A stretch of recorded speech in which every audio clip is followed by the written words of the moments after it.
क्योंकि नीतीश कुमार का जन्मजात तो झूठ बोलने के आदी रहे हैं। वो जन्मजात झूठ बोलते हैं और वो किसानों को कभी देखने नहीं गए हैं। नीतीश कुमार ही है जो देश के किसानों को बेचने के लिए सन 1990 में बिल लाए थे। मोदी जी को कौन बहका रहा है? ट्रम्प बहका रहा है ना, वर्ल्ड बैंक बहका रहा है, अडानी और अंबानी बहका रहा है। ये मुख्य धारा की जो मीडिया आपकी है वो देश को तोड़ना चाहती है। राजधानी पटना के डाक बंगला चौराहे पर नरेंद्र मोदी का पुतला दहन किया गया है। आप कहां से हैं चचा? हम यही पटने से ही हैं। अच्छा, किसान हैं आप? हाँ, किसान है। तो मतलब इस तरह से सीए एनआरसी के टाइम पर भी देश भर में विरोध हुआ, जन आक्रोश था, फिर भी एक कानून बना दिया गया, उसको अभी क्या लगता है? एनआरसी और सीए को अभी स्थगित किए हुए हैं और उसके बाद इन्होंने लॉकडाउन लगा दिया था। जिस लॉकडाउन के चलते वो लगता है कि खत्म हो गया। आज लॉकडाउन के रहते हुए, उनके कानून रहते हुए लोग रोड पर निकल गए हैं और आगे भी इससे बृहत रूप में निकलेंगे। किसानों का ये सवाल है, ये कोई दूसरे का नहीं है। वो अन्नदाता हैं। हम अगर नहीं पैदा करेंगे तो आपके पेट में अनाज नहीं जाएगा, आप एक दिन जिंदा नहीं रख सकते हैं। उनके ऊपर ये हमला है। ये देश के 80% लोगों पर हमला किया गया है। देश के मुख्य धारा की मीडिया और साथ ही साथ भाजपा नेता जो हैं और केंद्र सरकार ये कह रही है कि ये किसान के हक में लिया गया फैसला है और सिर्फ पंजाब के ही किसान विरोध क्यों कर रहे हैं? इस पे आप क्या कहेंगे? नहीं, पंजाब के किसान विरोध नहीं कर रहे हैं, पूरे देश के किसान विरोध कर रहे हैं। वो एक सिंबॉलिक है जो दिल्ली को जाके घेरे हुए हैं। वो नेतृत्व कर रहे हैं। वो नेतृत्व कर रहे हैं। पंजाब के किसान नेतृत्व कर रहे हैं। पूरा देश उनके साथ खड़ा है। पूरे देश का किसान, एक एक किसान खड़ा है उनके साथ। बिहार के नहीं, बंगाल के, असम के, केरल के और तमिलनाडु के सारे किसान उनके साथ लगे हुए हैं। ये मुख्य धारा की जो मीडिया आपकी है वो देश को तोड़ना चाहती है और लोगों में बाइफरकेशन पैदा करना चाहती है। किसान उससे टूटने वाले नहीं है। किसान किसी भी शर्त पर नहीं टूटेंगे। क्या लगता है सरकार झुकेगी? आंदोलन जो है ये सक्सेसफुल रहेगा, सफल रहेगा? एकदम सफल रहेगा और सरकार को झुकना ही होगा। उसके अलावा उसके पास कोई विकल्प नहीं है।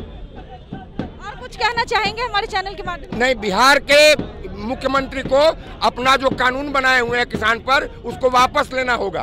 बिहार के मुख्यमंत्री को भी जो 2006 में गलत कानून बनाए हैं उसको भी वापस लेना पड़ेगा और इसकी मांग हम बिहार में कर रहे हैं। प्रधानमंत्री साथ ही साथ बिहार के मुख्यमंत्री नीतीश कुमार कह रहे हैं कि ये किसान के हक में लिया गया फैसला है। क्योंकि नीतीश कुमार ही है जो देश के किसानों को बेचने के लिए सन 1990 में बिल लाए थे। वही बिल वो बिहार में 2006 में पूरा कीन है, समझे कि नहीं? वही बिल आज इन मोदी ने 2020 में लाया है, समझे कि नहीं? इनको भी वापस लेना होगा और मोदी को तो लेना ही पड़ेगा क्योंकि बिहार का नहीं, पूरे देश का अब तो मामला बन रहा है। अभी 3-4 दिन पहले ही नीतीश कुमार ने एक जगह पे बयान दिया कि बेवजह ही यहाँ के जो किसान हैं, कुछ किसान वो लोगों के बहकावे में आकर के इस तरह का वो सड़कों पे उतर रहे हैं, निर्णय ले रहे हैं। क्योंकि नीतीश कुमार का जन्मजात तो झूठ बोलने के आदी रहे हैं। वो जन्मजात झूठ बोलते हैं और वो किसानों को कभी देखने नहीं गए हैं, कभी किसानों की हक में सोचे ही नहीं है। इसीलिए वो किसान उनको नजर नहीं आएगा। आज हमको बेचना पड़ा है 500 रुपये क्विंटल मकई, हम आज बेच रहे हैं। अब वही मकई बाजार में जाइए तो बिक रही है 1500 रुपये क्विंटल। हम बेच के आए हैं 500 रुपये क्विंटल, समझे कि नहीं? हम आज 1300 रुपये धान बेच रहे हैं। हम 1300 रुपये धान बेच रहे हैं और इनका कहाँ गया कानून? और कोई खरीदने वाला नहीं है।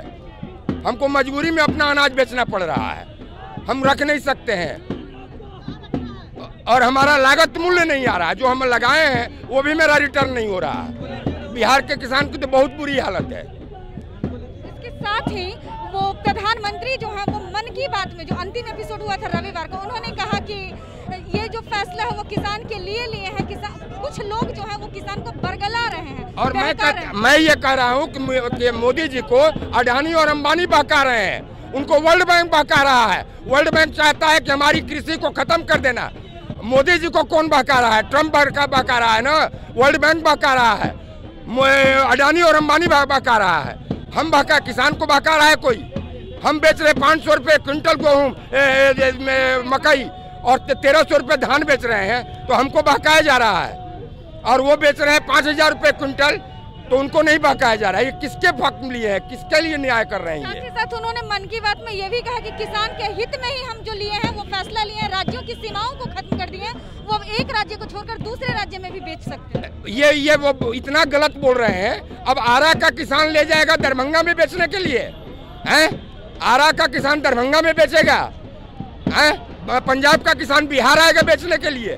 ये कह रहे हैं कि अंबानी और अडानी जो करेगा वही काम वो करना चाहते हैं। वो मन की बात करते हैं, हमारी मन की बात कहाँ जानते हैं? किसानों की मन की बात तो कभी उन्होंने जाना नहीं है। किसानों की मन की बात तो कभी जाने नहीं है। तो ये बेसिक सवाल यहाँ है और लड़ाई वहाँ है। ये कारपोरेट वर्सेस जनता की लड़ाई है, किसान की लड़ाई है। केंद्र सरकार को इस बार झुकना ही होगा, झुकना होगा। इसके अलावा कोई उनके पास विकल्प नहीं है। इसके अलावा कोई विकल्प नहीं है। तो अंतिम दम तक हम लड़ाई लड़ेंगे, हम अंतिम दम तक लड़ेंगे। या तो हम मिट जाएंगे या वो मिट जाएंगे, दो ही। 3 किसान जो है वो प्रदर्शन करते करते गुजर गए, यानी 3 नहीं बल्कि 30,000 किसान भी मरेंगे, कोई दिक्कत नहीं हमको। हम मरेंगे, हम तो ऐसे भी मर रहे हैं लोग, हम मर रहे हैं लोग, तो हम मरेंगे, लेकिन हम इनको रहने नहीं देंगे अब। और इस बिल को वापस लेना ही पड़ेगा, किसी भी हाल में लेना होगा। इनको मतलब किनको? केंद्र सरकार, राज्य सरकार? केंद्र सरकार और राज्य सरकार दोनों को, नरेंद्र मोदी को भी और नीतीश कुमार को भी, क्योंकि इनकी जो गलत है उस निर्णय के खिलाफ हम अंतिम दम तक लड़ेंगे।